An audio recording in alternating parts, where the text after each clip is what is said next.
today on the online roundtable about autonomous mobility on demand.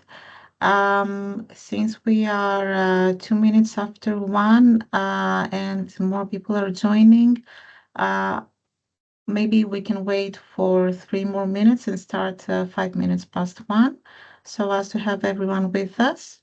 So we can start at 1:05. Thank you.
Good afternoon, everyone.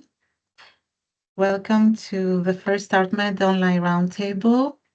My name is Georgia Lalu. I'm representing the Institute of Entrepreneurship Development in Greece, which serves as the dissemination leader of the ArtMED project. Let me start with a few words about the project itself. ArtMED is a thematic project co-funded by the Interreg Euro-MED program, aiming to address the persistent challenge of poor and unequal transport accessibility in rural and less connected areas of the Mediterranean. To do so, the project explores and promotes autonomous mobility on demand as a sustainable and inclusive alternative. It brings together 7 partners from Slovenia, Italy, Greece, Spain, and France, and will ultimately deliver a free, user-friendly AMOD assessment tool designed to support public transport authorities in evaluating the potential of these systems in their own regions. As we collectively work across Europe to design climate-resilient, digitally enabled, and accessible transport systems, one question becomes increasingly central. How can autonomous mobility on demand be effectively integrated into our transport strategies, especially in rural, peri-urban, or traditionally underserved regions? So that is the core of today's roundtable. We are fortunate to be joined by 4 excellent speakers who will each bring unique insights from academic research, real-world pilot experience, mobility consulting, and policy innovation, with perspectives from Spain, Italy, Greece, and Slovenia. So let's begin with our first speaker. I'm pleased to introduce Miquel Estrada Romeo, a full professor at the Civil and Environmental Engineering Department at the Polytechnic University in Catalonia in Barcelona. Today, Professor Estrada will open our discussion by addressing one of the most pressing questions. So, are AMOD and DRT services financially sustainable in the long term? And under what conditions can they move beyond pilot projects to become viable components of mainstream public transport systems? So, Professor Estrada, the floor is yours if you want to share some slides. Thank you, Georgia. Thank you, the organizers, for inviting me here today. It's a pleasure. So I would like to provide some insight from the feasibility analysis regarding the financial sustainability of DRT services where they are operated with autonomous vehicles. So I prepared some slides. Could you confirm that you could see my screen? Yes. Okay, thank you. Yes.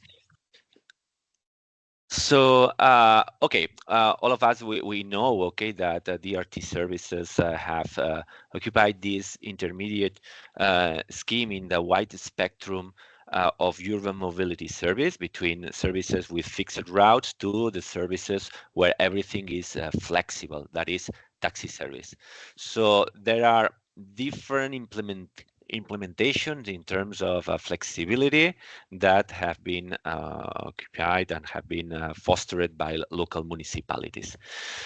So there are a lot of companies that have entered into the market in order to operate and run these services. Okay, so this stakeholder mapping has to be updated every month because there are new players, but there are players that incurred weak business models and are out of the system. Probably the most remarkable due to financial constraints is the service operated in Helsinki, the Kutsu Plus, in which the average cost per passenger was 18 euros. The Carrier 4 operated in London and United States, and more recently, okay, in the 3rd of June, TMB, the local operator in Barcelona, has to finish the service in one of the residential areas in the outskirts of Barcelona. So the business model is weak and is crucial to analyze which costs the bus operator will incur in order to run the system. Here at the UPC, we prepare together with third, okay, a model, a strategic model in order to calculate, to estimate the potential costs that the different implementations of DRTs, transport of demand, will incur depending on, as I said, the service, the flexibility. And here we identify 3 different services: a transit route with a fixed layout in which vehicles can stop over or can skip some of the intermediate stops. So in service A, the flexibility is based on the skip stop operation. Service B, in which the vehicle arrives at the location of the passenger in order to pick up the passenger up or drop the passenger at the final destination. Or we can compare with the taxi service with everything is on demand. So we provide compact formulations for estimating the cost. And I would like to focus on a specific example, okay, of one route, okay, in Thessaloniki. Sorry, in Ecuador, in which we analyze the performance of the bus and we analyze as well the operating costs. So here we are wondering what would be the optimal service if we operate this service with a DRT operated with minibuses. So the operating unit costs are the ones that you could see here, 70 cents of euro per vehicle and kilometer and around 34 euros per vehicle an hour. And we compare to the taxi. So the lessons learned is that when we move from service A, the service with less flexibility, to the service with more flexibility, that is taxis, the user cost declines, so it's more suitable for the passenger. However, the agency cost, the operator cost, increases as we introduce more and more flexibility. So we let the DRT service to be more flexible and to arrive at the potential destinations of the passenger, of the demand. So if we analyze as well the fare box recovery ratio, and the fare box recovery ratio is a ratio between incomes, ticket sales, divided by the agency cost, the operation cost, we could see that in service A and service B, we don't arrive at 1. And 1 would be neutral profitability. So the service must be subsidized because, okay, with a conventional ticket, we cannot reach, okay, a potential income that will balance with the operating cost. However, in the taxi service, that is service C, as they have a specific pricing scheme, they can combine, okay, the different pricing schemes or different tariffs in order to justify a fare box recovery ratio higher than 1. It means that the service is profitable. Okay, so we are going to learn that if we only deploy DRT services with a human, with a driver, okay, the system is very, very difficult to reach this financial sustainability. Okay. However, if we avoid the salary, okay, and the wages associated to the driver, and we deploy AMOs, okay, autonomous modular buses on demand, we can reduce both unit distance costs and unit temporal costs to these figures, and we can justify the service. So for me, this is the important slide in which on the left side, we could see that as we increase the demand density, so the total ridership of the route, the optimal service for very, very low demand domains is a taxi. It's not a DRT. And there is a tipping point around 35 passengers per square kilometer an hour, in which the most suitable technology is a bus with a fixed layout, so conventional bus. So DRT systems, when these systems are operated with conventional minibuses, so with a current small bus, cannot be justified from the feasibility or the financial sustainability side. It can be only justified where this service B can be deployed with small vehicles, no more than 10 passengers of capacity, around 7 passengers of capacity, and if we reduce the unit distance cost as well as the unit temporal cost, that is the AMOs that we are talking about. If we do that, we can see that the AMOs, so the DRT service operated by autonomous vehicle, has a wide domain of operation of the ridership between 0 and 90 passengers per square kilometers, in which this is the most suitable solution for achieving a success and for deploying an efficient vehicle. Above this threshold, again, the conventional bus service is suitable. So we have to highlight that the implementation of collective transportation service with some kind of flexibility has the direct consequence of limiting the economies of scale. So if we introduce a flexible and a tailored service, we lose, okay, demand, and that is why we cannot reduce the unit operating cost to a feasible domain. Later on, I would like to mention that these DRT services should be offered at a different pricing scheme. If we would like to maintain the conventional scheme of collective transportation, probably this is the reason why some of the initiatives deploying DRT services went bankrupt. So we have a differentiate, or we have to deploy a differentiate service so that the fares should be different. And the third point that I would like to mention is what we call the vicious circle of the DRT or the AMOs. So if regular routes are replaced by DRT services, okay, that's good. If we implement automated vehicles, we know that we are going to deploy an efficient service. But if these services are going to capture more and more demand, So the demand threshold is something higher, I don't know, that 600 passengers per hour. We know that the best solution for these high demand domains would be the conventional bus.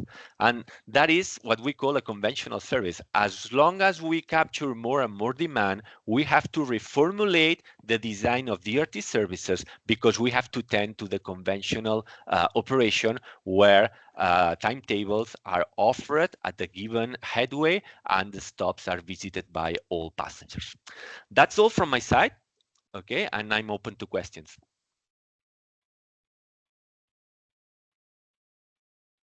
Thank you, Professor Estrada. This was very insightful in terms of the financial aspect of the autonomous mobility on demand DRT transport. Yes, we have a question. Hi, Pedro from TML here. I'm sorry I jumped in a little late. I was coming from another meeting. Miquel, so I missed the beginning of your presentation. But regarding the costs that you are now discussing, I wanted to share that I had a talk with a colleague from a DRT service provider. I'm not going to tell the name because I'm not completely sure if this is, if you would mind. I don't have the permission, but he was mentioned to me that they had some buses, regular service buses, that were costing them 5 million. 5 million the operation per year, and they changed it to DRT system because they wanted to provide a better service, extend a little bit the quality of the service and the number of people being transported, and this 5 million jump up to 25 million. So they this is a lot of money, but for them it was not it would be not so much as for us here in Portugal. But the thing is, he was telling me that the costs ran up really high because they wanted to increase the quality and the quantity of the service, and they were happy with that. But when we discuss the possibility, the reason, why to choose this, he always said, no, we have to do it because it's a public service. We need to. I'm not completely sure if it was by a legal, if it was a legal decision or a political decision, but they wanted to do this. They even told us when I suggest that when I asked if they had, consulted the taxi operators to do the service, they were actually, I haven't said this, but they were doing it with their own vehicles, vans with 9-seat vans. They said that they consulted the taxi associations and the price was even higher. It was too expensive, they said. So I think, I would like to hear your thoughts on this, because to take a decision for an operation as the one that we run, this will have to be on the table. And right now I'm a little bit puzzled on what can we expect? When we are changing regular bus lines to DRT systems, what can we expect in terms of financial burden? Yeah, thank you, Pedro, for this question. Okay, so you have to estimate the cost that you are going to incur, no? From the vehicle side, there are studies. So we are talking about prototypes right now, but there are some models and branches that have already been tested, okay, and they are commercialized. But we expect that in the long run, an autonomous vehicle will have around 100,000 up to 200,000 euros of an additional purchasing cost in comparison to conventional vehicle. So this has to be depreciated during the lifetime of the vehicle. But at the same time, we are going to skip the driver effort, no? So I guess that if you calculate the unit cost per hour, the unit cost per hour will be lower with the autonomous vehicle. in comparison to the conventional service. So that is one question. The second question is the unit distance cost. Of course, if these vehicles are powered by electric batteries, we are going to reduce the cost in comparison to an IC vehicle.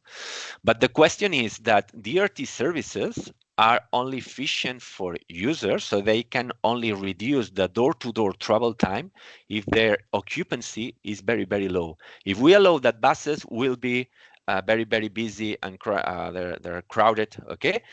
What will happen? That the vehicle will start their rerouting just to visit all the potential stops. And if we allow that, it means that the door-to-door travel time will increase and it will not be appealing for potential users.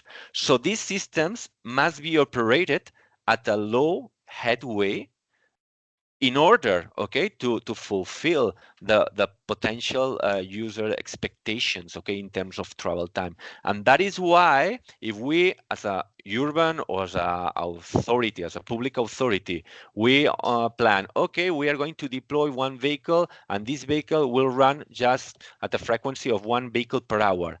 Probably we're not going to fulfill the expectations of potential users. Why? Because this bus will be plenty of people, the travel time will be very, very high, and people probably will choose for second or third options next day, okay, because the travel time was not competitive in comparison to private cars, okay? So that is more or less the question, and we have to, our metric of analysis is the unit cost per passenger carried, okay?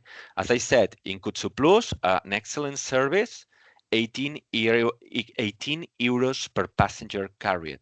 It's like a taxi, it's not a DRT, okay? Thank you for your question and for your answer, Professor Estrada. Maybe we should move on to the next speaker as we need to present all speakers, and towards the last session of the roundtable, we can have more questions. So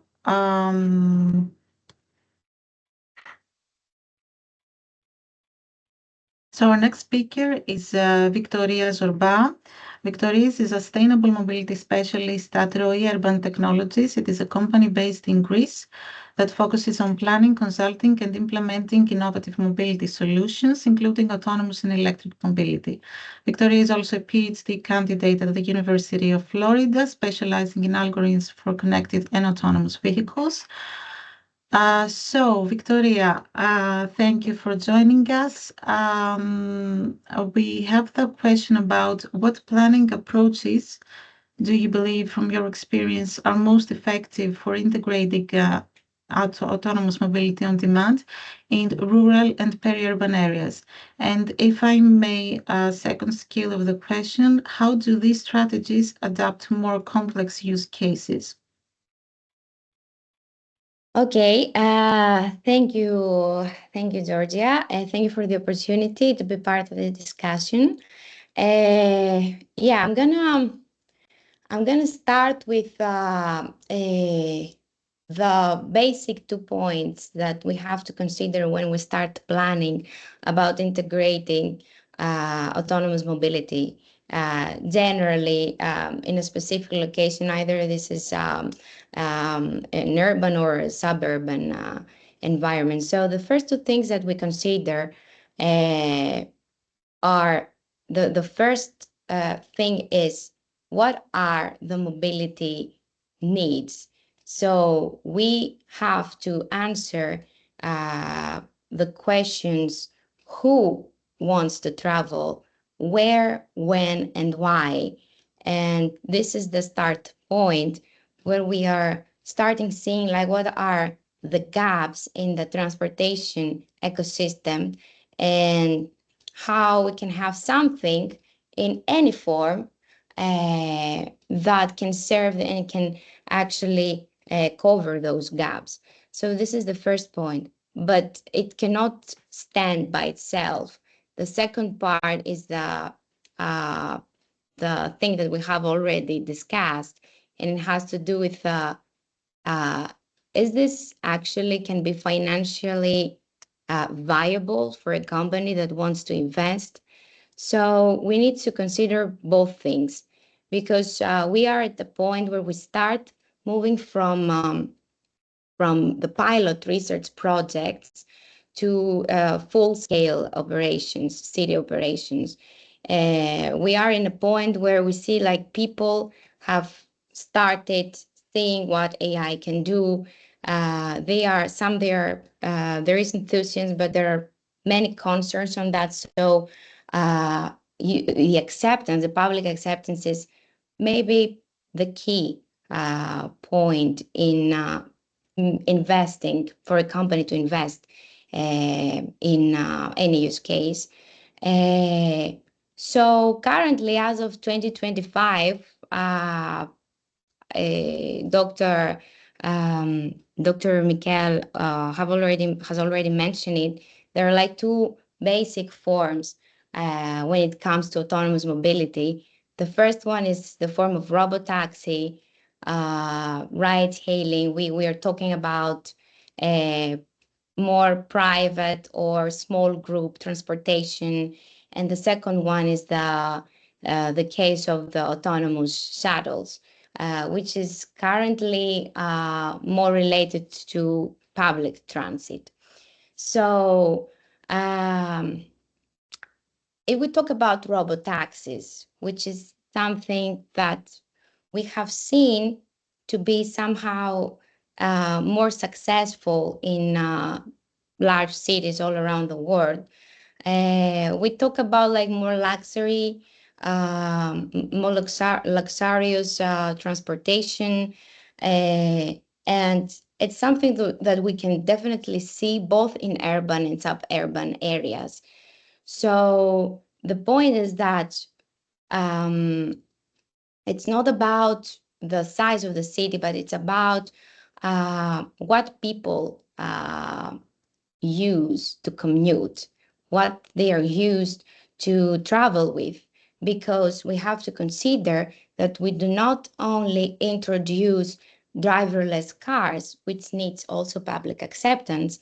We have to consider that if we don't choose the way that something that people are, used to see, then we have to also analyze the public acceptance of a new transportation mode, or make people change their habits, their commute habits, in order to accept something that they are already skeptic about. So so that's why we see like the big players in autonomous mobility to play with robotaxis, because they try to find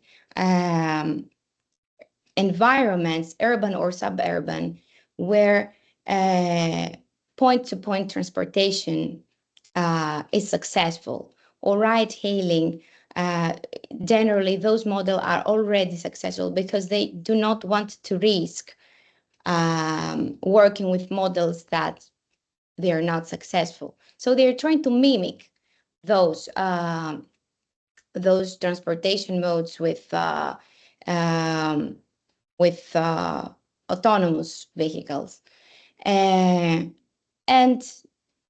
they're kind of more successful compared to low-speed autonomous shuttles, because we have to consider that the initial investment is,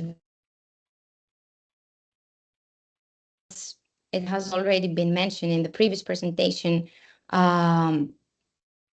So the robotaxis and the ride-hailing could provide a more could be more profitable per vehicle or per ride, in order to be able to support the investments that need to be done in order to scale these technologies.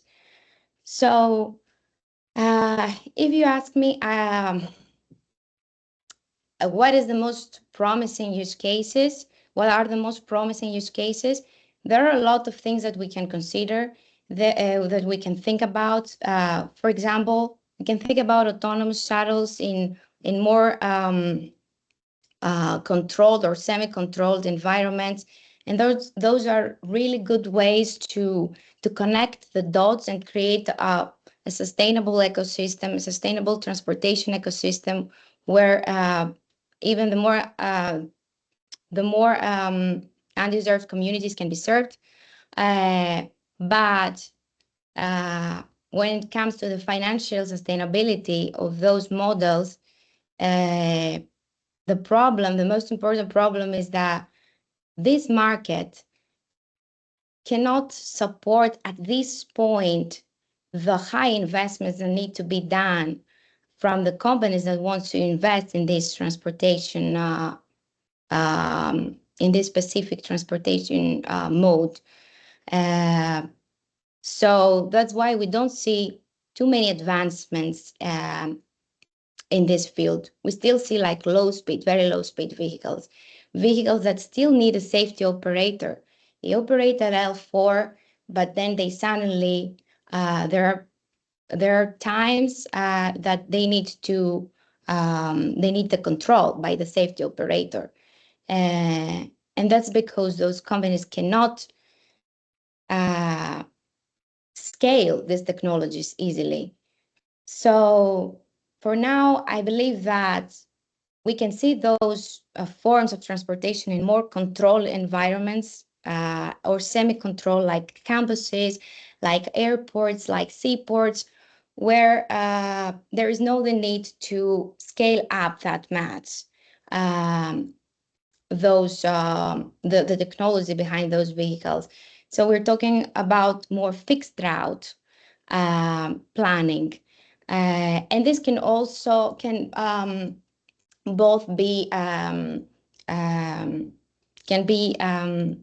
adapted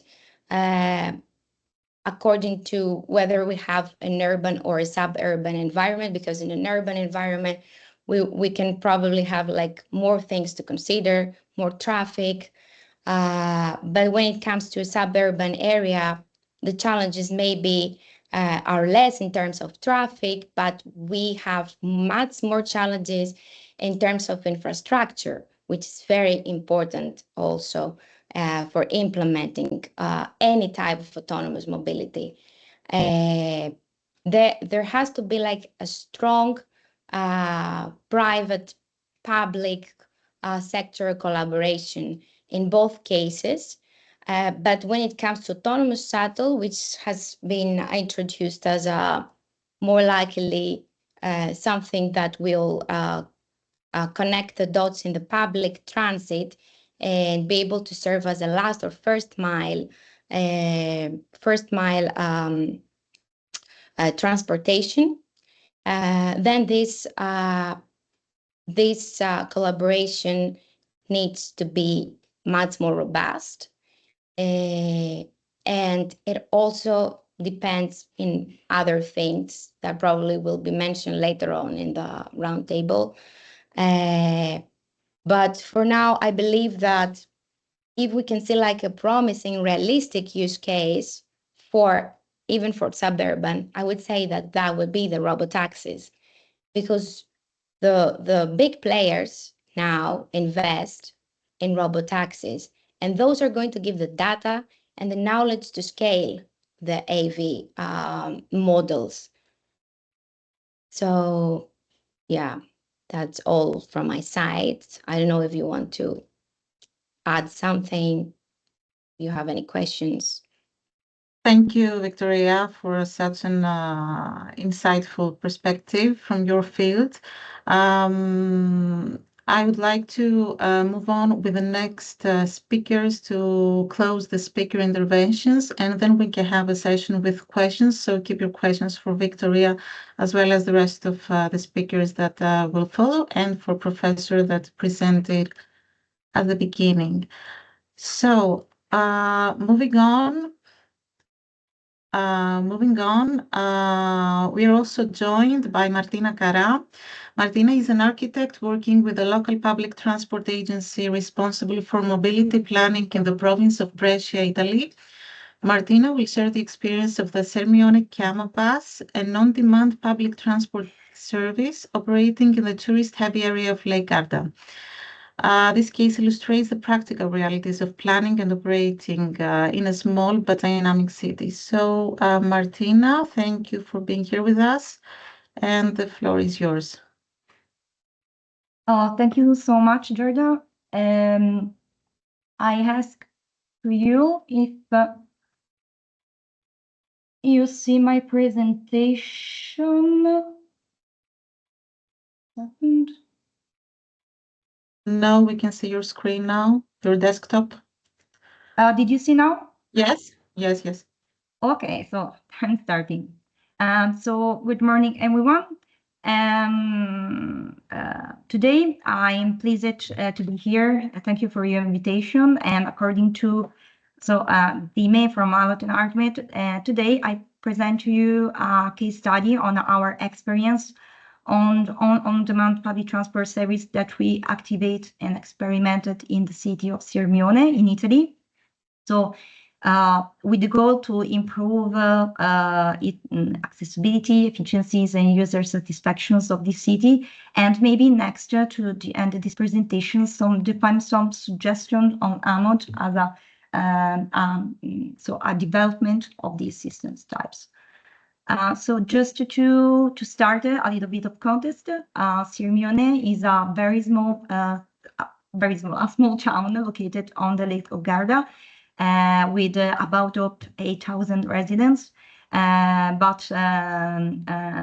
However, is a small town. It attracts about 30 million tourists every year. So it puts an enormous pressure on the city's infrastructures, including the mobility and public mobility services. So here the traffic is highly seasonal, with a peak flows during the summer month and quieter periods the rest of the year, except for half of the holidays during the year.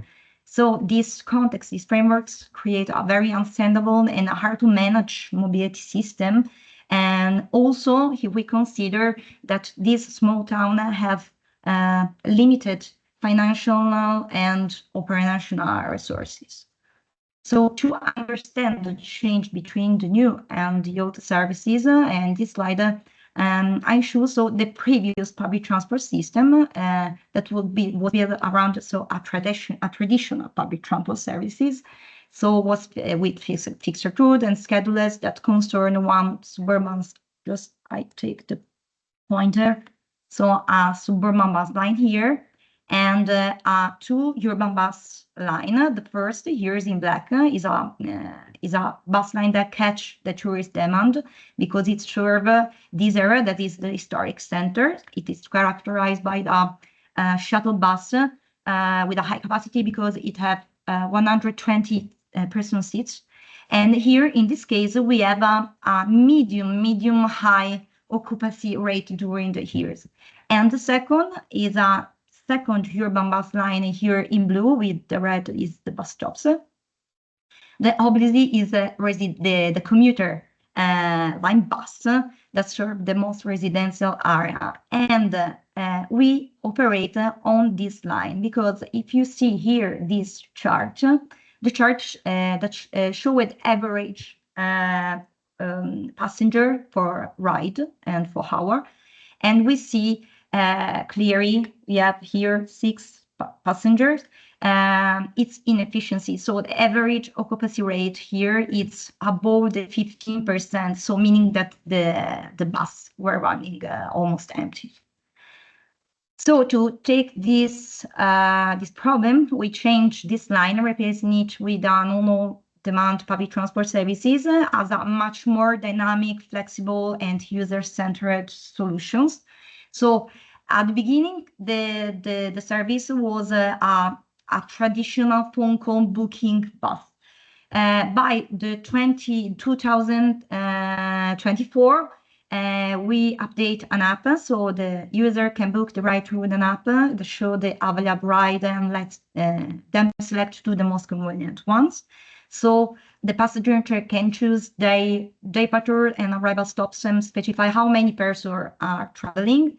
And also they can track the vehicles in real time. So the booking can be done up to 30 minutes, and the services operated from Monday to Saturday during the daytime hour. But from this summer, we extend the services, so the bus run also during the evening hour and during the holidays. So obviously a good service also needs good communication. So to promote it, the transport operators implemented a targeted marketing strategies. In this case, it was very easy. So concern the placement of dedicated signage and timetables holder at every urban mass stops that remained the same of the previous system. So the new service is flexible, but the origin and destination are the same of the previous bus stops. So we create a dedicated page on the Sirmione public transport website. We branded the minibus, so with a distinctive logo of the app, so making the service more visible, recognizable, and also to support the adoption, especially for first-time users. With the adoption of the app, we are able to collect a lot of data from the Vogue platform. So see different dashboard, see different key performances hour by hour. So here there is an example of the number of overall ride requests and satisfied by numbers of passengers. And we can see that except for this first month, that is a period of internal testing or mixed operating bus and testing phase. In this period, we can see that the number of users are more or less the same. But if we compare this with the other chart of the previous slide, so in the period of 2021, we can see a slight increase in the number of passengers. So this change facilitates some passengers, some users, but lost maybe others. And in terms of key performances, the results are good because we see that 94% of the rides arrive on time or earlier than expected. It's really good services for users and for also for the programming.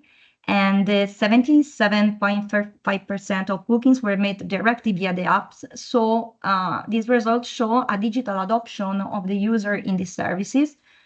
And over the 30% of users selected the first available time slot, which indicate the flexibility and the trust in the systems. But one interesting insight was about who actually uses these services. So the Vogue platform was very useful also because it's able to produce this map that show the number of passenger or ride for origin and destinations. And we see this, despite being this is a touristic context, seasonal touristic context, the maps shows that the services was used primarily by the residents. So the trips we can see are mostly intra-city, so in non-touristic area, and connect primarily this is a peripheral neighborhood of the city to here that it's the city center with commercial activities, with public facilities. So what main challenges and enabling factor we learn from this experience?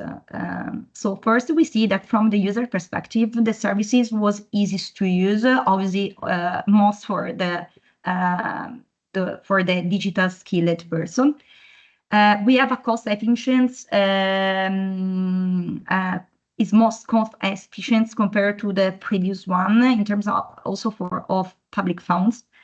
And is a well-perceived service quality, even though it serves a low volumes of passenger. We needed to improve it more and more. And what main challenges we identify, but for two. The first is that we needed to encourage the shift to new technologies, and it is related also to the new advances in AMOD. We faced a lot of challenges with all the stakeholders included in the process. So with the operators, we have problem. We have problem with the public administration that do not understand the system or the implications. And we have also problem with the user. If we consider the catchment area in the euro area, we need to understand what person live in this area. For example, in Italy, the shrinked area are characterized mainly by older person. These older person are not able to use these digital technologies. So how we can fix this problem? And the second challenge is that we found several difficulties on the traditional transport companies, operators, in manage these dynamic and flexible systems, obviously in this small area, because they have several constraints in their rigid business management system, and this was a problem in our case. So starting from these maybe factors and challenges, some policy suggestion for the system, also for AMOD, would concern, in our opinion, that first the software that can manage this should owned by the transport authority and not the operator, because this ensure the control time by time over the service data and the future scalability of the system. The second is the potential in the involvement of the micro enterprises, of the small operators in these service types, since they can be better adaptable to the local context and in this dynamic and flexibility service. Regarding what I say in the previous slide, so the larger companies have a rigid system in terms of contract and programming and have make some problem. And the third, we need to invest a lot in communication and marketing to effort targeting user, because, for example, in our case, with the operators, we partly miss it. So in the next phase, we will include a following marketing phase. So with the spread of brochure in hotel and restaurant to catch the tourist demand, organize public meetings with residents to expose the new services, or the operator want to distribute a demo version of the app to have the people try it out confidently. So I think that from this case and connected it to AMOD, maybe this type of context, that was a shrinking area during the autumn and the winter period, and a tourist with a higher traffic flow during the summer period, can be a mixed case in which testing AMOD system or this type of system. We have some doubt as a public transit authorities about AMOD in terms of the cost. We don't know if this on-demand public transport system is too cheap, is cheaper than the previous one. But in terms of AMOD, the cost of drivers, shift to maintenance cost, shift to the great investment needed. These are some of the that we have in this case. So thank you very much. And I finish my presentations. Thank you very much, Martina. This was really interesting, this case study from Sirmione, with the challenges and the policy suggestions that you presented. So to move on fast, as we're behind late, we can move on to our next speaker, who is Mr. Blaž Vukelić. Mr. Vukelić is a co-founder of AV Living Lab, an innovation ecosystem based in Ljubljana, Slovenia, where real-world mobility concepts are tested and validated, including autonomous vehicles, delivery robots, and digital mobility solutions. Mr. Vukelić combines a background in sociology and economics with years of experience working on the policy, technical, and user engagement aspects of new mobility. So, Mr. Vukelić, a question for you is, what policy and planning lessons can we draw from your experience and from the company AV Living Labs experience with autonomous vehicle testing and real-world demonstrations in Slovenia, as well as the stakeholders' engagement in this aspect. Okay. So thank you very much, and hello to everyone also from my side. So from, let's say, our experience with autonomous vehicles and also delivery robots we are experimenting and developing in our ecosystem, we see that actually this stakeholder integration is the key. Sometimes, well, it also starts with first with legislation.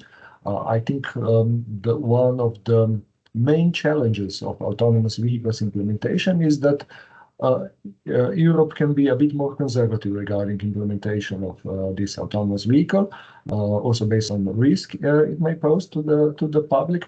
And we also saw that there is not one size fits all, which would be much cheaper also for municipalities to implement, but that there are many, let's say, solutions, and that the current legislation doesn't allow us to actually do this in practice. For example, in Slovenia, demonstration or testing is really limited. And for example, also if you buy some equipment or autonomous vehicles in some other countries, you cannot so easily implement it. So I think maybe the very important thing is that Europe would have, let's say, Europe-wide regulation related to autonomous vehicles, and this would also help to for faster implementation, and also would probably lower the prices of, let's say, initial buying of this type of vehicles. Maybe also to mention, related to your question, so the stakeholder integration, so not only this, let's say, policy or political level and legislation, but also when creating some new mobility solution from the beginning, it's very important to have different stakeholders, municipalities, ministries, also police, people who will use it from many, let's say, age groups. So early involvement of all these key actors is essential. It was also mentioned before that some elderly people don't know how to use new technologies, so we also need technology which is simpler and easier for them to use. And we also have, for example, children which want to go to the afternoon activities after the schools, or some sports or instruments, and this autonomous vehicle, autonomous mobility would help them and do instead of their parents. This is something we do at the moment in the municipality of Postojna. So I think it's important that not just to deploy hardware, so just vehicle, but also that first we do some test demonstrations so that people see that this technology is safe and easy to use. When they see, for example, we hosted the first autonomous vehicle in Slovenia here in our ecosystem in 2018. The first people were a bit skeptical, afraid, but after they tried, they were totally excited, and they saw that this is one possible solution. So this is one aspect, and another aspect, just to touch it, is public perception, which is very important. So mobility policy cannot rely just on a top-down approach, but in order that the citizens feel safe, informed, and included, again, demonstrations are key, and also what we are doing in the municipality of Postojna is that we are actively collecting user feedback during the pilots, so we can also adapt, refine the service, and actually improve it and make it accessible to everyone. Thank you. Thank you very much, Mr. Vukelić. So thank you to all the speakers for your contributions. Now, as we have 5 more minutes left for this roundtable, I would like to open the floor to the audience. If you have any question, feel free to raise your hand. Yes, Mr. Alves. Hello, just a quick question. Well, the question is quick, the answer might not be. But considering what Miquel, Estrada, and Viktoria said, I would like. I think Miquel said that the most critical variables to make this service viable would be the demand density, passengers per hour, passengers per square kilometer. Of course, we understand that. I would like to ask also other variables that are important, like the covered area of the service, because Viktoria said the most suitable service would be in contained areas. So I'm asking myself if the local feeder services in small operating areas feeding high frequency service in the main routes would also impact the viability of the services, and also if a change from door to corner services would also help to make this viable.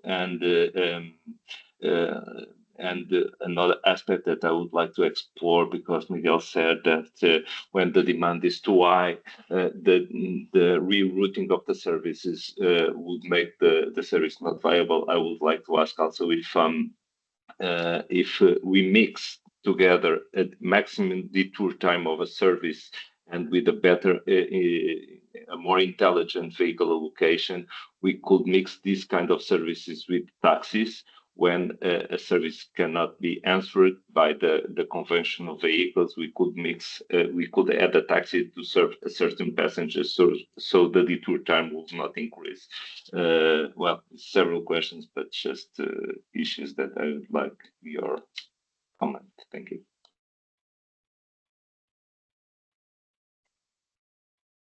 Well, I will try to answer the question raised by Bernardo. Thank you, Bernardo. So I guess that the easiest scheme or DRT scheme is the one in which you have one main stop, okay? So one too many, no? For instance, one railway station that should be linked to a residential area with low population density. So you have one destination that is shared by all trips, and you have different origins. If it's true, okay, you can keep a high occupancy levels of the vehicle because the destination is shared by everyone. However, if we analyze the different DRT services run or in operation, for instance, in Catalonia, the lesson learned is that the average occupancy is no higher than 3 people on board. Okay, why? Because it's very difficult to match, okay, temporary, okay, in the space and in the time scheme, okay, to match all these trips just in one vehicle. That is why, in order to fulfill the user requirements or to provide a competitive travel time, we have to operate not at 1 hour, okay, per each vehicle, but operating at medium or low headways in order to be competitive. And this is in this operation, this is why the autonomous buses are justified. Okay, why? Because you can deploy a more frequent service that will fulfill the demands or the requirements of the demand. That is one side. And another variable is important in order to justify the financial sustainability. Well, as I said, no, the vehicle size, okay, it affects the operating costs, and as you said, the demand density. That is why we work with demand density, because it doesn't depend on the coverage area. No, we divide the total demand by the square kilometers covered, and we provide a conventional and a reasonable metric in order to analyze these effects. Thank you. Yeah, and then I'm going to add something. So your idea was actually to somehow combine different types of let's say use cases in order to somehow be able to use the same robotaxi or autonomous shuttles for different use cases and be able to somehow make larger the market that exists there for those kinds of vehicles. So if I understood correctly? So this is a good idea, but I think that the most important problem with this idea is that it's very complex how you can plan all these things together and how you can mix all these things together. And believe me, I think that it would be even challenging for conventional vehicles as well to combine all the services together. So it's much more challenging when it comes to introduce driverless vehicles, which, as we have already said, have not fully being accepted by public. They have not gained the trust from the people. And so that's why I mentioned mostly do is to mimic existing successful transportation use cases, transportation modes, so as to avoid the risk of introducing something like, very complex in terms of planning, something that would not be successful even if you had maybe conventional vehicles. And that's why I believe we see robotaxis more when it comes to private companies. But I would like to add something else too, based on what Martina said in her presentation. It's important to have, for when it comes to the public transit on demand, it's important to have the support of the public entities as well, especially when it comes to software, if I remember correctly in your presentation, Martina. So that's a very good idea, definitely. But, I also had it as a question. I once asked somebody who was working at the FDOT in Florida, why don't you invest in those technologies? And they told me, Victoria, we have 13 accidents per day only in Alachua County. We have to allocate the resources there. So it's really pretty challenging. The resource allocation is pretty challenging for public entities. So the game is probably going to be played from companies from the private sector.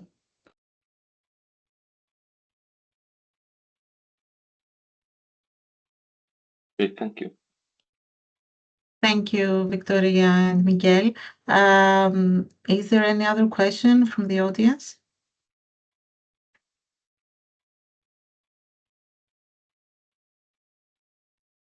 Okay, if I may, I know we're a bit late. I have a question, a last question, if there is no other question in the audience. From your experience towards the speakers, how can we increase user acceptance and trust in autonomous transport options? This is actually an issue that is dealt with in all the cases that they are used. Yes, Mr. Vukelić. So, thank you for the question. So I think based on our experience is that demonstrations or pilots are the great way to actually win in this. So that you have some existing autonomous vehicle which are already working, which people can actually try and also see that how it's affecting. So I think this is the, let's say, the step one of how to start. And also all these pilots and demonstrations can be also use cases for regulators, for municipalities, also to see how the system can work, maybe also to do some sandboxing, so that you adapt, or maybe you are more flexible with regulations in some areas, and then make something a real regulation based on experience. I think this is, from our perspective, efficient way to go. Thank you, Blaž. Viktoria? Yeah, from my point of view, of course, making the public familiar to those vehicles is number one step towards autonomous mobility. But I think another thing is not having unrealistic expectations from the pilots, because this is something that created a lot of issues in many research projects. We initially said, okay, we're going to implement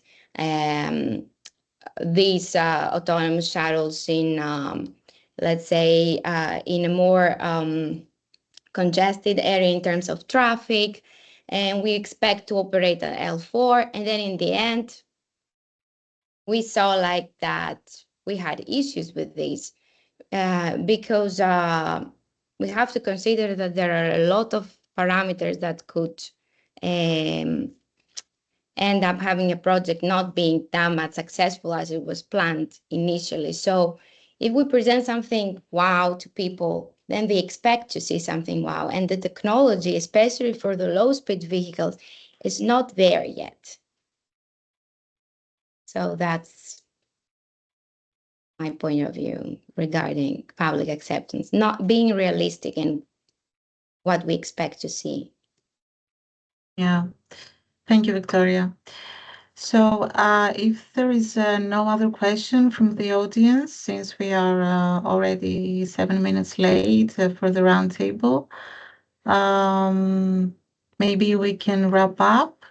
I would like to thank you all for your contributions, the speakers for the acceptance of your invitations, as well as the audience for this discussion. You may stay connected with the ArtMED project to see our final deliverables and developments via our website and our LinkedIn channel. We will also have posts about this roundtable, and we look forward to continuing this conversation in future activities. So thank you, everyone. Thank you. Thank Bye. you. Thank you. Have a nice day. Thank you. Bye-bye. Have a nice day. Bye. Bye.